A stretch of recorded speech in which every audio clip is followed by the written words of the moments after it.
What's up, guys? This is Zach with Top Tank Nation, and today we're going to be changing things up a little bit. If you've been watching our previous videos for the last few weeks, you know we've been doing some post-rotation stuff with the upcoming Breakthrough on standard format. We've done a lot of decks featuring new post-rotation cards from Burning Shadows, like Greninja Break and Gardevoir GX and Metagross, so a few different decks to name a few.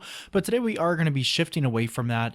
Now, I know I said that we would have some retro deck coverage, and that is going to come this weekend. I had hoped to have it up today, but unfortunately some things came up, so I will have to go ahead and get that match recorded and get it going, but we will have that this weekend, rest assured. But today I thought I would change things up a little bit. As you might know, there are going to be a lot of expanded tournaments this season, and within the next few weeks or so, there are going to be some regional championships, such as the one in Fort Wayne, Indiana. But today I thought I would just kind of change things up a little bit. As you might know, the expanded format is growing, of course. It's still the black and white on format, as it has been the last few years. And with regional championships approaching, I thought I would just kind of take a crack at some expanded decks as well. So today we're going to be looking at one of the most hyped decks, and that's going to be Trevenant BREAK featuring Necrozma from Burning Shadows. Now, what makes this deck really interesting is kind of the controversy behind it. Originally, we were supposed to be getting a Tapu Lele promo, so not a GX, but a regular Tapu Lele.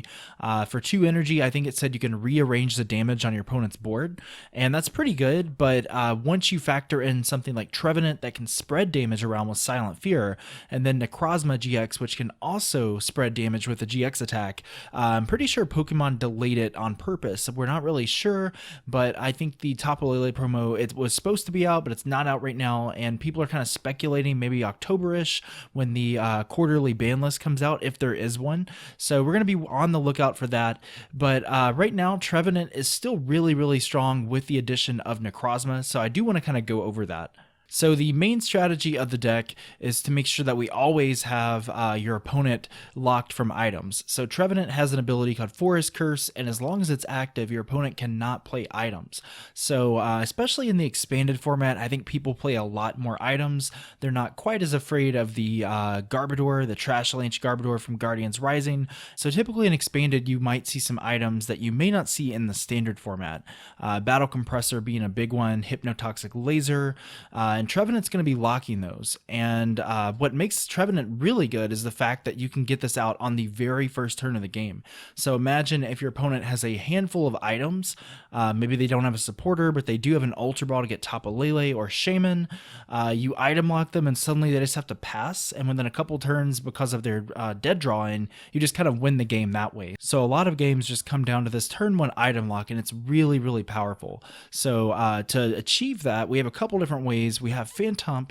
It's Ascension attack for 1 energy. You can search your deck for Trevenant and basically evolve it right off the bat. With Dimension Valley, it means it can attack for 0 energy. So on your second turn of the game, this is probably what you want to do if Phantump is active. And on your first turn of the game, we are going to try to use Wally. It lets you just evolve right away because it is a supporter. We can search out Tapu Lele, use Wonder Tag, and get that Wally turn 1 and really put some pressure on our opponent. And the Trevenant Break adds a little bit of bulk to Trevenant. It's got 160 HP versus the Stage 1's 110. And it also adds a really good attack called Silent Fear. So you get to put 3 damage counters, which is 30 damage, on each of your opponent's Pokemon. So that may not seem like much, but if you can just keep using Silent Fear, eventually you may have 100+ damage. You may take out multiple prizes at a time. And speaking of which, that is why we're playing a copy of Necrozma GX. It's a secondary attacker. We're really just focused on that Black Ray GX attack. Don't really need it for anything else, although the ability could be good against something like Mega Rayquaza, for example. But Black Ray GX, it does 100 damage to each of your opponent's GX and EX Pokemon. So that is really strong in a format that's kind of dominated by Shaymins on the bench, Tapu Lele's on the bench because they're good consistency cards. It's a really EX and GX heavy format. So putting 100 on everything is really good. So the main strategy here, if you want to take several prizes at once, you might start off with Trevenant Break. You might use 3 or 4 Silent Fears. 3 is a pretty solid count, depending on how much HP your opponent's Pokemon have anyway. And then you retreat into this Necrozma. You use the GX attack, which if you have Dimension Valley out, it's just for 2 energy. That's why we're playing a copy of DCE. And then it is 100 to everything. So you could take all of your prizes in one turn. Now, how common is that? It really just kind of depends on how smart your opponent plays. Maybe they wait until you play the GX attack to put all of their GXs and EXs down, but in a lot of cases, they're going to have to play their stuff down. They want to put down maybe their Darkrai's, their Eviltals, their Volcanions, and so it's a lot easier than you think to make sure they have at least 3 of those EXs or GXs out. So Necrozma is a really, really good second attacker that just kind of cleans up and finishes the game. And then finally, for our setup cards here, we've got 2 copies of Tapu Lele for that Wonder Tag ability. We're playing a lot of supporters here, which I'll go over in a minute. And then we have Shaymin-EX. I like the 1 copy of Shaymin because in a pinch, you can just kind of draw until you have 6. If they want to Lysander it up or Guzma it up and knock it out, that's fine, because that means Trevenant will have an additional turn of staying out there and spreading that damage around. So as far as these supporters go, we're playing pretty standard counts of stuff, but we're also playing some disruption cards as well. We're playing 4 Professor Sycamore and 2 N. Those are really our main forms of draw support. Professor Sycamore is continuing to be the best supporter of the game, just drawing 7 fresh cards, really strong. Our 2 copies of Wally, of course, just to make sure that we can evolve into Trevenant or Trevenant Break if necessary. We're playing a Team Flare Grunt and a Xerosic, and those are both just for energy disruption, especially against the active Pokemon. If they're trying to build something up on the bench, we can also play hammers. Xerosic actually works that way. And something else you might actually consider is Plumeria. That just came out in Burning Shadows. It's really similar to Team Flare Grunt. It knocks off any energy, but it can actually knock it off the bench as well. Team Flare Grunt's a little bit limited because it's only on the active, but keep in mind that you will have to discard 2 cards in your hand. So in this deck, that may not be so good because we're playing a lot of disruption cards, a lot of supporters and stuff that we really don't want to get rid of. We're also going to be playing a copy of Guzma.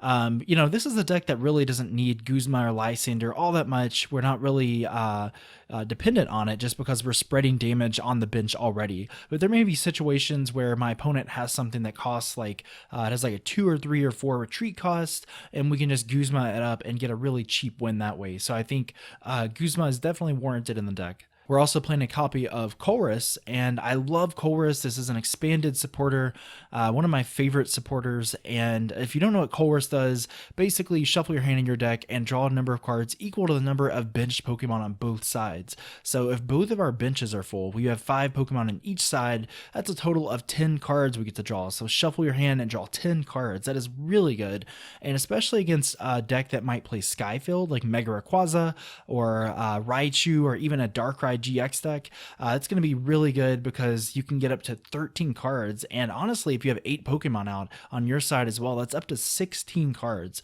So you're probably not going to hit that number very often, but being able to just shuffle your hand in your deck and draw a nice vanilla amount of cards with no downside is really strong. And finally, concluding this list is going to be Karen. Now, I am a little bit on the fence on Karen because I think it's more or less like a meta call. It's a really hard counter to Night March, to Vespiquen, to any kind of like Marshadow toolbox deck if that becomes a thing. And you can just keep reusing it because it is a supporter. We can reuse it with Versus Seeker. But if you don't want to play Karen, you could play a second copy of Super Rod. You could play a Rescue Stretcher. I think Rescue Stretcher would be really good in here just because you can kind of bring up a Trevenant Break and evolve it. So I think Karen is definitely a meta call, but I think it's a good overall card in the deck. Now, as far as our item cards go, we're playing pretty standard counts of stuff. We're playing 4 Ultra Ball just to make sure we get all of our Pokemon out, 4 Via Seeker just to make sure we can reuse our supporters when necessary, 4 Bursting Balloon. I like Bursting Balloon in this deck especially because the goal of the deck is really just to kind of put damage on the board. We're trying to punish our opponent for hitting the Trevenant Break, and a lot of times it puts a lot of pressure on our opponent. Maybe they don't want to hit the Trevenant to take 60 damage and knock themselves out or set themselves up for a knockout. So that kind of pressure is really nice to have, and it has some synergy with Necrozma as well. Maybe it puts them in range of getting knocked out by that GX attack. So I think Bursting Balloon is really good, especially early on in the game.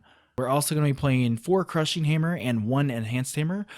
This is just another way to kind of disrupt our opponent, especially against dark decks. This is really going to be your go-to strategy, making sure that whatever active or whatever is being powered up, I should say, you can keep using those hammers and flare grunts and Xerosics, and eventually, hopefully, they're going to run out of energy and give you some turns where you can keep using Silent Fear. And for our ace spec of choice, we're going to be playing Computer Search, just because I think it adds a nice level of consistency to the deck. Being able to search your deck for any one card is especially good in this deck because we're playing Necrozma, a lot of one-of cards that otherwise might take a while to actually draw into. And then finally, we're playing a copy of Super Rod just to make sure we can get those basic energy and Pokemon back in the deck. We're only playing 5 Psychic Energy, so I think Super Rod is the way to go. And like I said, if you wanted to take the Karen out, you might add a second Super Rod or maybe even a Rescue Stretcher just to make sure that you can always kind of stream those Trevenant breaks and not lose that item lock. And finally, just to conclude the list here, we are playing 4 Dimension Valley. I think Dimension Valley is just incredibly strong in this deck, especially because of Necrozma. It reduces that cost of the attack to a DCE, so really strong late game. And it also works with Tapu Lele as well. Keep in mind that we're not playing Jirachi in the deck anymore. It's kind of shifted strategies over where we would play like Jirachi and Level Ball, but we've kind of moved over to Tapu Lele, which is a little bit more bulkier, so it should make your matchups better overall. It doesn't open you up to those cheap Lysander or Guzma knockouts for the game. Like I said, Wonder Tag is a great ability, but Dimension Valley also works with Energy Drive, so it's going to reduce that cost by 1. Maybe you're in a situation where you need to soften something up, so Energy Drive is pretty good, maybe against Yveltal as an attacker. And then Tapu Cure GX is also good in the deck because for a Psychic Energy, you could potentially heal a couple of your Pokemon. You could heal a couple of your breaks that are getting damaged. You could heal something that's close to getting knocked out, like Shaymin or Necrozma. So overall, Dimension Valley has some pretty good synergy with Tapu Lele, and I think it's a great secondary attacker. That is going to wrap up the list, guys. Overall, this deck is just really, really good and expanded. It gained so much stuff from Guardians Rising and Burning Shadows. I don't really think there were any regional championships that could take advantage of Guardians Rising and Expanded. So there's going to be a lot of really interesting stuff pop up at Fort Wayne and a lot of upcoming regionals as well. But with that said, let's go ahead and jump into a game I played on Pokemon TCG Online so you can see this Trevenant Break Necrozma deck in action. Okay guys, we are going to go ahead and get started here. So looks like I will be going first, I believe, and I start off with Phantump, so my ideal starter, and I've also got the Wally in my hand. So I have a decision here. Do I want to maybe end and maybe get like another Phantump out and some other stuff? But I think I'm actually going to go ahead and Wally because that turn 1 item lock, that pressure is just so strong. It's possible my opponent may not even have anything else, so I think I'm just going to pass and see what he does exactly. And maybe he'll end me. I mean, it really just kind of depends. But my hand isn't all that great. I can attach an energy and end next turn, I guess, but I really need some more Pokemon out just to make sure I don't get knocked out, because I do see a dark energy, so this could be something like a some kind of Darkrai deck or an Yveltal deck, so we do have to be prepared just in case. And I'm just kind of waiting on my opponent here. Let's see what he's going to do here. Does he have a another Pokemon, or is he just going to pass? And it looks like I see a Darkrai GX. Yeah, it's a Darkrai GX, so he's probably just benching that just to make sure he doesn't get knocked out the following turn, but he probably wanted to discard it because then you can activate that restoration ability and get that dark energy on the board. So I do have to be careful with that because it looks like this is some sort of Darkrai deck. If he plays the Dark Pulse Darkrai, he just needs 2 energy to actually knock me out. So I have to be really careful about that. But I'm just trying to see what else I have here. I could have gotten a Phantump out. Maybe I should have done that just to make sure that I had that. But I think I decided maybe it's more important to make sure that we get the Silent Fear to have something a little bulkier. But next turn, it looks like I should be okay. Next turn, I've got a Tapu Lele. Maybe I can get a Sycamore off of that versus Seeker if I want to play like in or something. So, I mean, overall, I think I'm in pretty decent shape. And I will say that something I didn't really get to go over in the actual deck profile, there's a lot of ways you can play this deck, guys. This is more of a vanilla build with Necrozma and hammers, but I have seen some other variants that don't play Bursting Balloon. They play something like Rescue Scarf, so that way it's a little easier to stream the Trevenants. They play a thinner count of Dimension Valley and actually opt to play Silent Lab, which can be pretty good against Tapu Lele and Shaymin and Volcanion EX. It's also a hard counter to the Giratina promo card that's actually shutting off the break ability, so that might be something to consider as well. But this build is more of a vanilla build. I think it's pretty good, pretty consistent. I love the Necrozma in here, and it definitely just kind of works. And that item lock is putting some pressure on my opponent here. The Silent Fear hits, I get a Crushing Hammer heads, and I'm starting to spread that damage around. So if he can get 3 EX or GXs out, if he can get 90 damage on them, I should be able to clean up with Necrozma. I don't think it's prized. We're going to see a Guzma, so he's going to bring the Shaymin active. He can play items again, so there's the Dark Patch. So he's playing Dark Patch, he's playing Lasers, he might even be playing Max Elixir.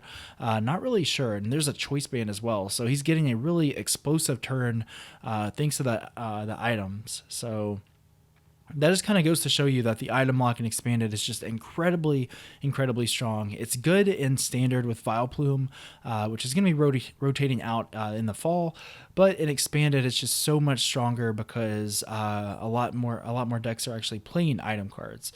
So Hypnotoxic Laser and Battle Compressor being the big ones, of course.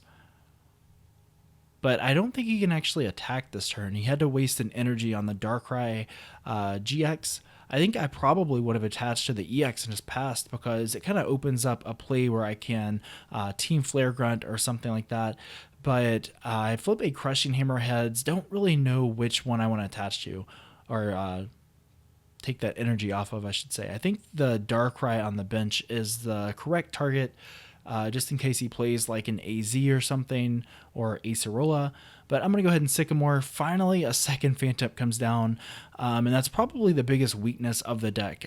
Originally, the deck played Jirachi, it played Level Ball, and so you had a couple more outs to getting the Phantumps, but now if you're just playing Ultra Ball, you're going to kind of struggle a little bit more. So that is something to consider, but in general, I think Tapu Lele is just so much stronger than Jirachi EX, especially in a deck that's already playing Psychic Energies, it's playing Dimension Valley, so I think it's the way to go.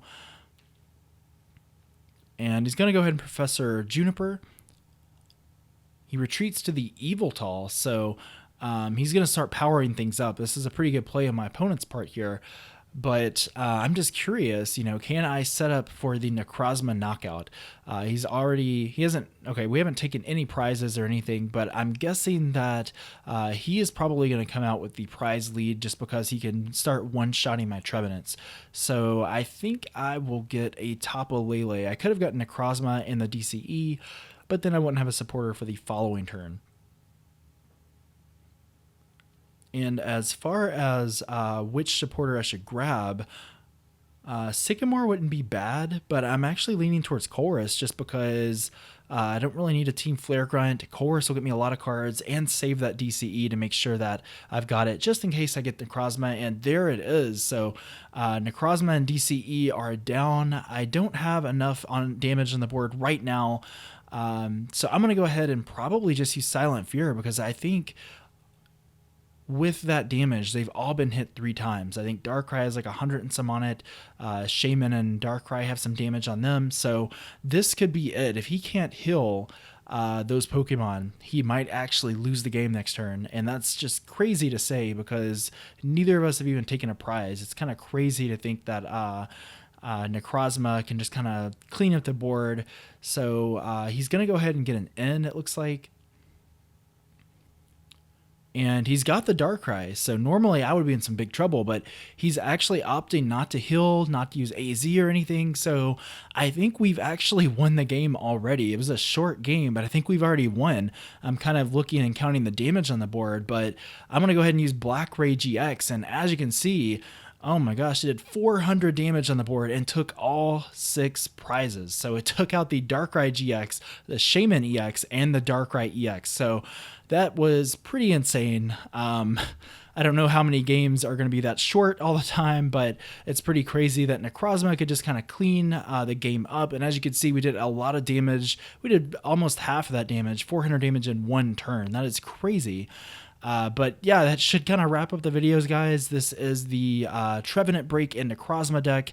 Definitely tweak the list to your liking. Like I said, there's so many ways you can play it with Silent Lab, maybe Nest Ball to get those Phantumps and Necrozmas out, but just so many ways to play it. But it's such a fun deck to play. The turn 1 item lock is just silly good. But yeah, it should wrap up the video, so be sure to subscribe if you enjoyed this. If you want to see more expanded coverage, just like the video and subscribe, guys. Your support's been amazing. Hopefully by the end of the month we can hit 3,000 subscribers. That would be amazing. And like I said, this weekend I will try my best to have that retro deck coverage up. We're going to start off with a deck profile or two and then a commentary match, and hopefully, depending on how much you guys like that, I'll try to incorporate that once or twice a week just to kind of cover that old format. So just let me know in the comments if you guys want to see that. But in the meantime, this has been Zach with Top Deck Nation. Thanks so much for watching this expanded deck profile, and I'll catch you guys tomorrow.